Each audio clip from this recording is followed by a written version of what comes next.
Que tal um dicionário interativo com palavras que imitam os sons dos animais, uma obra com contos populares chineses e até uma fonte de consulta para interpretação psicológica dos desenhos das crianças?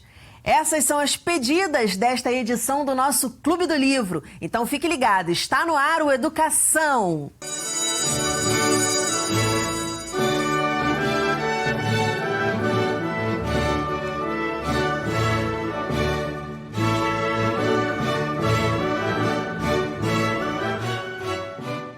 Meus convidados são o dicionarista, professor e escritor Wagner Azevedo, a professora de artes na Escola Municipal Narbal Fontes, Ângela Camelo, e a atriz, especialista na arte de contar histórias, Márcia Fernandes. Muito bem-vindos ao programa. Márcia, vou começar com você. Mostra o livro que você trouxe já usadinho mesmo. Você gosta mesmo desse livro? Eu amo esse livro, Dani. Muito obrigada pelo convite outra vez. Sou muito feliz de estar aqui. Esse é um livro que eu, pelo visto, né, já bem usado, porque os contos populares chineses, eles trazem um conhecimento profundo da alma, né? E depois do estudo da constelação familiar, não tinha como olhar para os contos populares chineses, para olhar para a alma das pessoas através dos contos. Interessante, porque a constelação é uma terapia, não é isso? É uma ciência que harmoniza as relações, fazendo com que você olhe para o lugar onde houve a falta do amor. Olha. E aonde foi interrompido a falta do amor. Que eu sei que trabalha com a família, né? Isso, trabalha com a questão da família. E eu descobri aqui várias histórias, e uma delas que está aqui dentro, que é a Desforra do Coelho, se você me permitir. Claro! Nossa, é linda essa história, porque mostra o movimento da criança com relação à família, como ela se coloca na dinâmica da família. E era uma comunidade de coelho, porque como ele mora em comunidade, né? Vários, e eram açoitados por um leão. E o leão é um bicho que a partir de 2 anos ele precisa sair da família para conquistar o seu grupo. Ele não forma um grupo, ele conquista um grupo. Então ele já é solitário desde os 2 anos de idade. A mãe só dá atenção para ele até os 2. Ele vai para um grupo. Quando ele encontra um grupo, ele luta com o líder. Quem vencer fica. Quem perder sai ou sai morto. Caramba, então quer dizer, aos 2 anos ele sai do grupo dele, que ele nasceu, em busca de um outro que ele tem que liderar. Isso, que ele tem que liderar, e já vai encontrar um líder, vai ter que... Então esse leão do livro, ele não conseguiu conquistar um grupo de leões, então ele sai pelo meio da mata, encontra um grupo de coelhos que vivem num lugar porque tem muitas cenouras. E açoita esses coelhos anos e anos a fio. Um que era bem pequenininho, que vê o sofrimento da mãe e do pai durante toda essa vida. Ele diz para ele mesmo, quer dizer, é interno, né? Ele diz, eu por vocês. Então ele coloca a vida dele em risco para poder salvar a comunidade inteira. E ele faz muito interessante a jornada do herói. Porque quando ele percebe isso, a jornada do herói é um trabalho do Joseph Campbell, né? Ele sai dali da comunidade todos os dias para fazer trabalhos para o leão e vai prestando atenção. Então, só muito centrado nele mesmo é que ele consegue chegar ao foco dele, né? A missão dele. E ele vê ao longe uma construçãozinha redonda que é um poço. Ele vai e olha para dentro do poço com a água, o que ele vê? O reflexo dele. Só que como ele estava muito centrado nele, o que ele vê de verdade? Ele vê o ser uno que ele é e toma a coragem de voltar e tirar o leão do comando. Agora, como um coelho vai tirar o leão do comando? Só com muita perspicácia. O que ele faz? Ele volta e conta para o leão, seu leão, eu vi um outro leão, tal qual o senhor, igualzinho. E o leão ficou feroz, falou assim, como assim?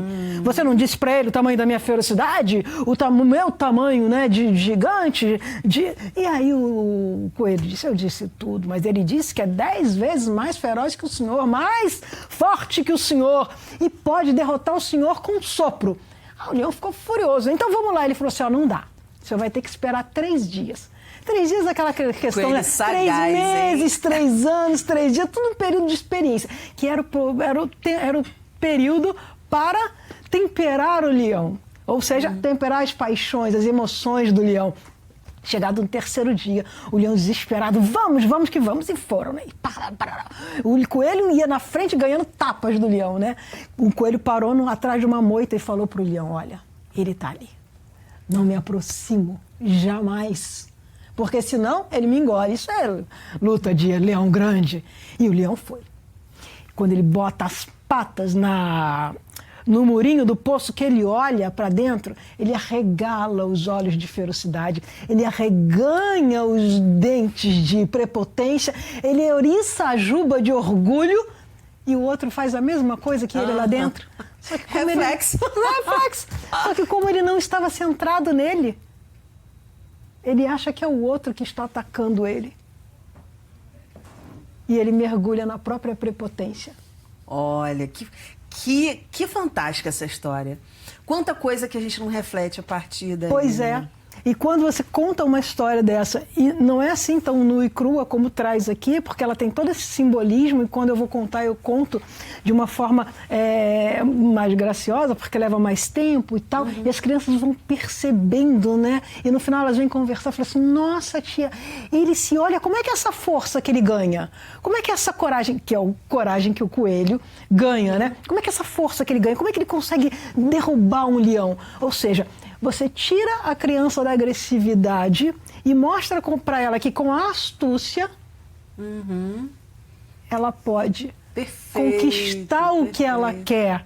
Ela não precisa usar a força do adolescente. E outra coisa, eu acho que não é só para criança. Não, porque as mães ficam atentas, porque quando uma mãe se coloca no papel de vítima, de depressiva, de querer terminar com o casamento, de querer sumir, e o filho diz, eu por você, eu morro por você, eu sofro por você, eu me sacrifico por você. E a mãe no final vem, nossa, o meu filho faz isso por mim. No conto? Numa roda de contação, quando tem mãe.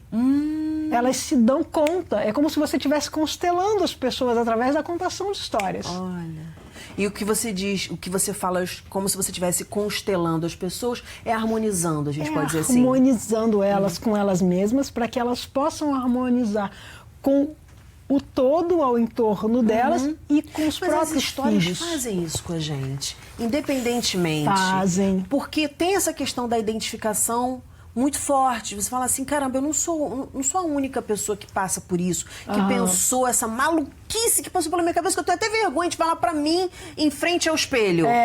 Não tem isso? Tem isso. Assim, nossa, e são as personagens que fazem mais sucesso, são aquelas que conseguem dizer e fazer coisas que a gente faz, mas não fala e se acha meio ET porque tá... É verdade.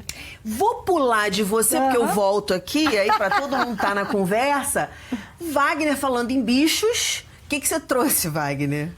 Bom, Dicionário de Vozes de Animais. Dicionário de Vozes de Animais. Eu quero agradecer ao convite, né? A segunda vez que eu venho. Né? A primeira vez, meus amigos gostaram muito, né? Então, fico muito agradecido. Que bom, que bom.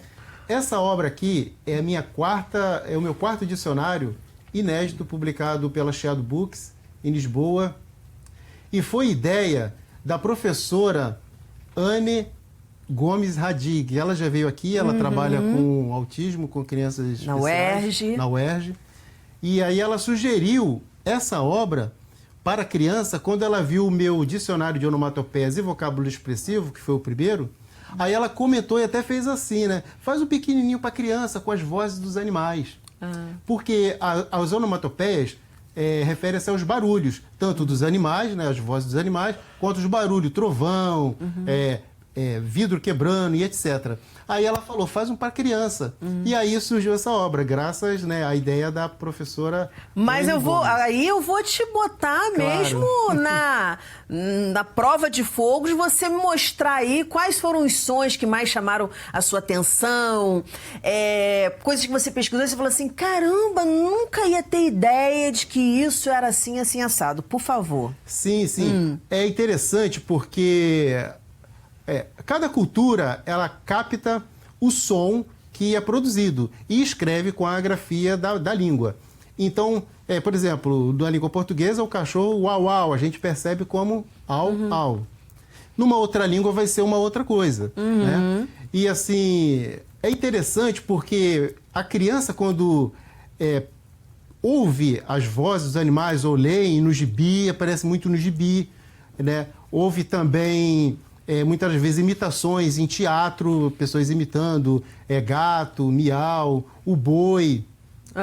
A ovelha. Não, você foi fazer... Foi uma pesquisa de quanto tempo? Foi uma pesquisa de bastante tempo, de uns 3 anos, né? Então mostra pra gente aí. Tu não vai fugir dessa, não. Tá. Mostra aí pra gente um som que, por exemplo, você falou, caramba... O que me chamou a atenção foi a pesquisa que eu fiz com os sons da galinha, né? Porque tem a galinha chamando... os pintinhos, a galinha cacarejando, quando está chocando. Isso foi uma surpresa. E quais as diferenças? As referências foram os livros. Não, as diferenças.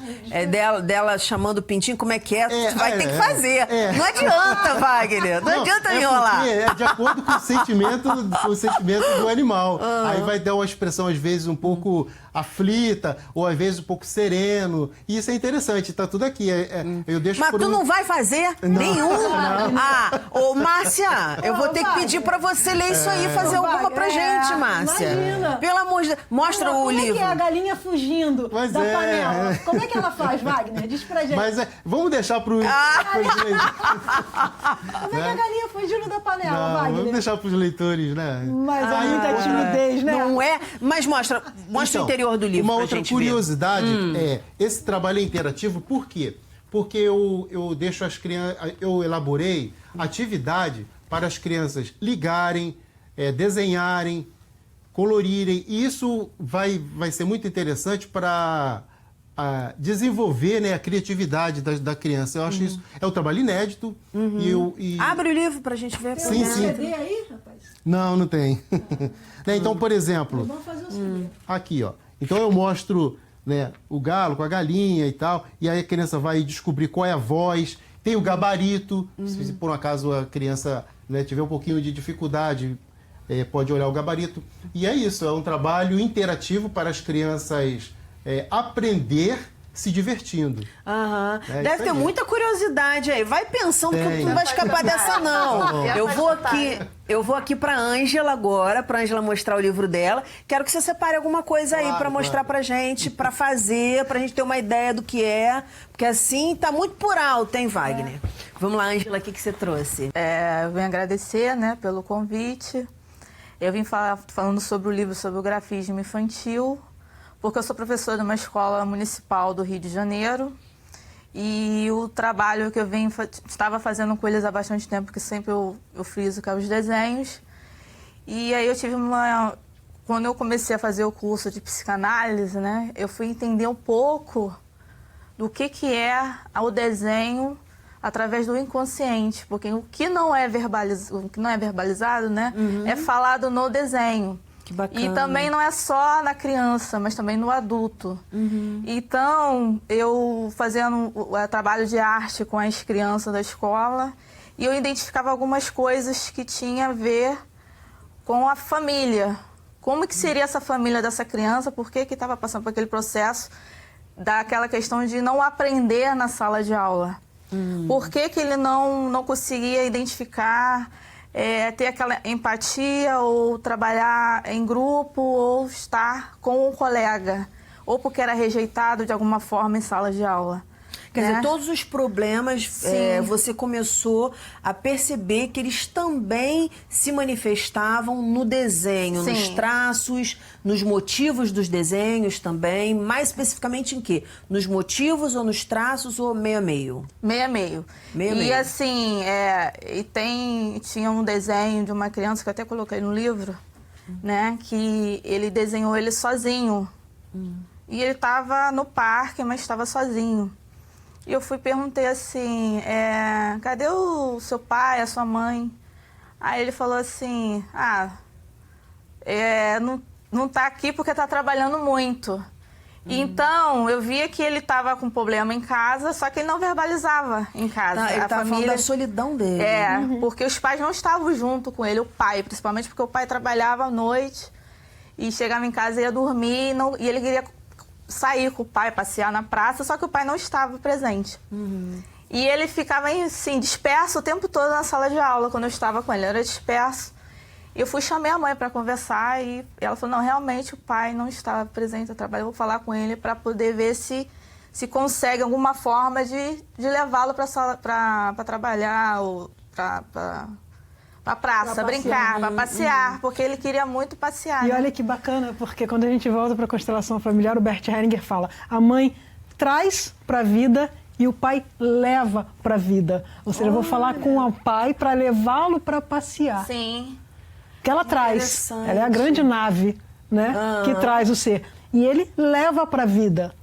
Então, a mãe é o sucesso e o pai é a prosperidade. É muito interessante. Tem te ajudado muito o livro? Sim, ajudado principalmente a mim, e eu faço palestra também com as pessoas de psicólogos, né, curso de psicanálise e professores. Eu enfatizo muito os professores porque o desenho, ele não é só um rabisco, é uma identificação daquele ser, né? E ele se representa através do papel e do lápis e as cores também. E tanto que essa criança passou umas 2 ou 3 semanas, ele estava numa outra realidade na sala de aula. Ele estava muito feliz, alegre. Eu perguntei, e aí, como é que você tá? Eu passei com meu pai. Até hoje, eu dou aula para ele, já está no 4º ano, e eu identifiquei isso, acho que ele estava no 2º ano. Tranquilo, sabe? Assim, ele mudou totalmente aquela como história. Uma mudança, uma pequena observação que você fez de uma escuta. Faz uma diferença. É uma escuta de verdade, né? Não é aquela escuta que vai ampassando, conta aqui pra mim. Tá, enquanto você tá contando, tá no celular. Não, você tem que parar, você tem que olhar pro sujeito realmente. Sim. Isso é muito importante. Muito. Enquanto eu quero que você selecione aí alguns desenhos pra gente falando a respeito, porque ajuda inclusive os pais que estão em casa, professores, caramba, eu nunca tinha me tocado disso. Meu aluno faz um desenho muito parecido, eu acho interessante. É porque o desenho é uma expressão simbólica, né? Claro. E a própria criança, o próprio adulto, às vezes faz uma questão simbólica do que aquele desenho, ele mesmo fala. Identifica, né? A identificação daquele desenho, daquela estrutura do que está passando. Isso, vem do sentimento. Sim, externo, o sentimento através do desenho. Isso, que está guardado lá no inconsciente. Isso e é nem muito mesmo a pessoa terapêutico, não tem nada. Né? Nise da Silveira fazia isso, né? Com as mandalas, com os desenhos Eu sei porque eu fiz Ciência, Arte e Cultura na Saúde pela Fiocruz, e a gente foi ao lugar onde ela trabalhava e a gente viu vários desenhos. E os desenhos que começavam de uma forma de um homem entrando na baleia e depois de um tempo, ele saindo da baleia de desenhos. Aí ele faz outro mesmo desenho, só que ele saindo da baleia. E ela conseguiu que, a partir do momento desse autorreconhecimento, ele conseguisse escolher o horário para tomar o remédio.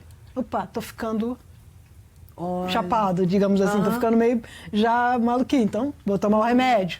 Estou perdendo meu equilíbrio. Isso. Entendeu? Márcia, fala outro conto aí. Eu me amarrei nesse primeiro do coelhinho, agora quero ficar aqui ouvindo história. Eu queria fazer uma pergunta para Márcia. Pode. Márcia, você percebeu alguma semelhança com os contos antigos gregos do Esopo, O Esopo ele começa com com provérbios. Dos provérbios ele cria as fábulas, mas se você pegar todas essas fábulas, que antes, como eu já até disse aqui, eles eram para formatar. Se você pega um conto desse aqui que eu acabei de contar, sim, ele ainda é para formatar. Sim. Mas com essa nova fala que eu trago, com essa nova roupagem, se olhar a partir da constelação, eu já trazendo um empoderamento para a criança. E você pode fazer isso com qualquer porque formatar conta. dá a impressão que você vai, né, moldar daquele jeitinho para deixar do jeito que você quer. Quando você fala de empoderamento, né, você está falando, na verdade, de uma liberdade interna. Que é muito mais interessante do que formatar. Quer dizer, você está usando uma obra, sim, você trouxe uma obra que já foi usada para formatar pessoas, sim, e que hoje, com essa linguagem, com tudo que a gente também já aprendeu, ela passa a ser uma obra para libertar. Para libertar. Não para formatar. Pois é, porque os contos populares chineses, apesar deles terem nascido na China, tem toda aquela liberdade de empoderamento, mas quando ele é reescrito, ele passa pelo crivo do sujeito que já traz as crenças dele embutidas e invisíveis e vai reescrever igual a Bíblia, igual, né, todos esses livros antigos que a gente tem. Se você para ler, você fica enlouquecido, né? Caramba, eu tenho que seguir assim, porque a sociedade está indo assim. Sim, e se eu sair fora da linha do trem, o caminhão me pega. Eu vou deixar você selecionando um aí desses. Enquanto Wagner... Vou voltar lá no Wagner. Vai, Pois Wagner. Eu vi aqui no índice remissivo. O índice remissivo é aquela parte que leva a pessoa, remete, né, a parte principal. Então, aí eu encontrei várias vozes da galinha. Então, por favor.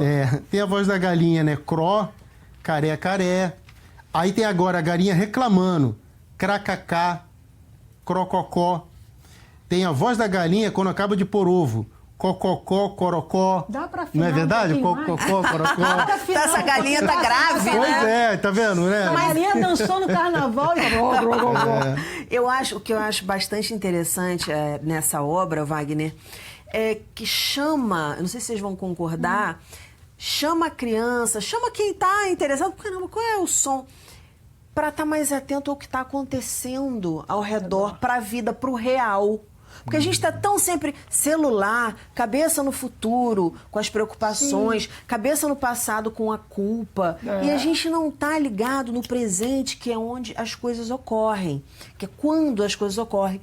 E a gente pensa assim, esse negócio aí que ela tá falando, essa apresentadora está falando negócio de espiritualidade, não tem nada a ver. A gente está falando, até para o processo de ensino-aprendizagem, de desenvolvimento, o aluno tem que estar focado, o estudante tem que estar focado, e para isso ele precisa estar no presente. E eu acho que a tua obra traz isso. Poxa, é mesmo. Caramba, a galinha fez isso. Enquanto você estava fazendo esse som aí grave teu, eu fiquei pensando assim... Caramba, como é que ele viu que a galinha faz isso?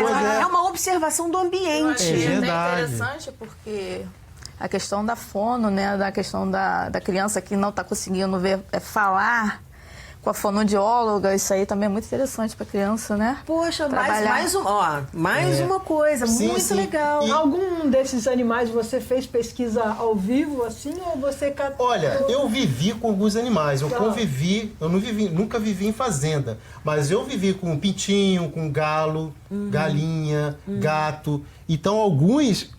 eu me identifiquei assim na percepção, quando eu estava pesquisando, na percepção auditiva que eu tive na minha infância, é exatamente assim, a galinha chocando e etc. E tem a onomatopeia, que é a onomatopeia interpretativa, que é aquela que a gente, quando o animal faz, a gente dá uma frasezinha, por exemplo... Tô fraca, né? Tô fraca. Que é a voz da galinha, né? E tem também tô fresca, tem uma variação também, né? E o quiá. Então, cada percepção... Esse quiá é o quê? Também da galinha da Angola. São as 3 variações. Eu, como não fui criada próximo a galinhas, as animais assim, então não sei. A gente de cidade só sei do cachorro, do gato, pintinho que faz piu-piu, que também só se eu tivesse vindo de outro planeta.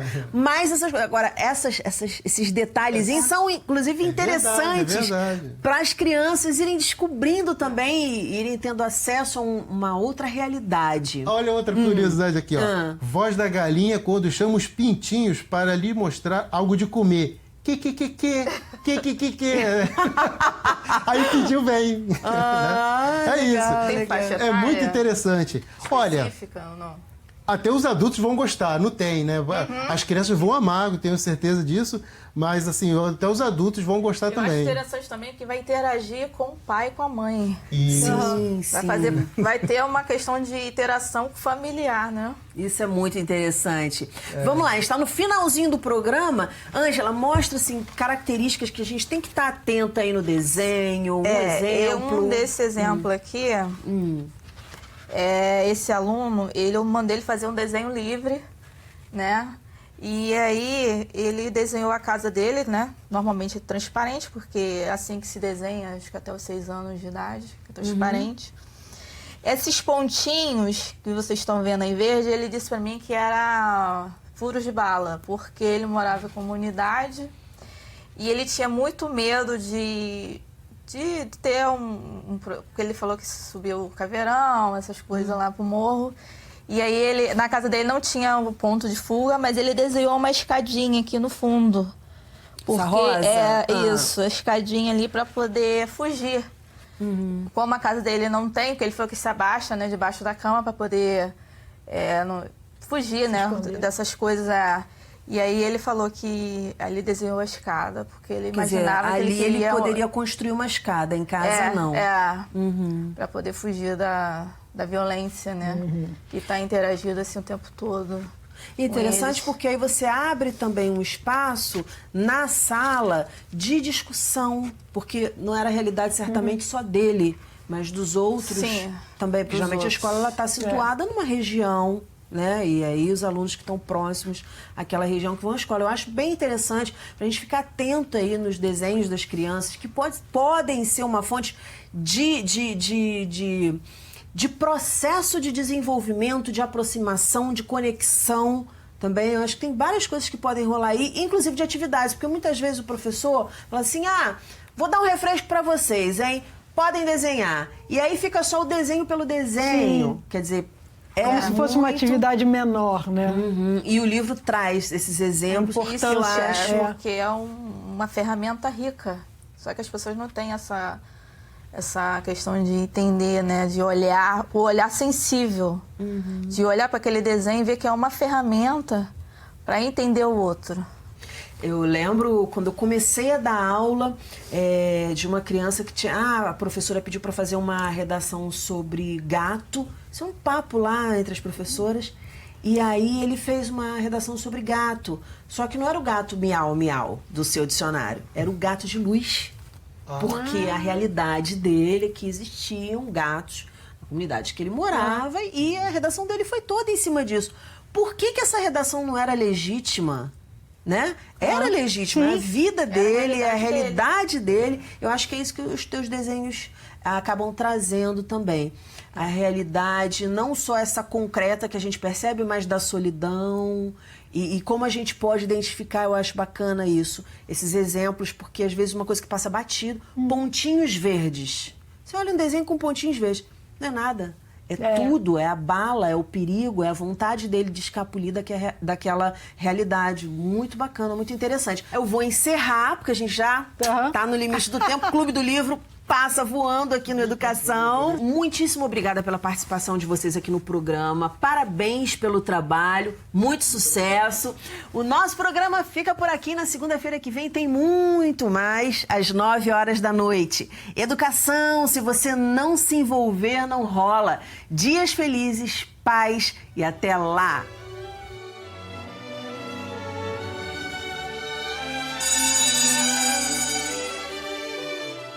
Um mestre caminhava com um grupo de discípulos quando de repente foi atravessar uma ponte. E lá de cima ele viu que um escorpião se afogava. O mestre não perdeu tempo, rapidamente desceu a ponte, entrou dentro do rio e foi salvar o escorpião quando de repente... o escorpião lhe picou o dedo.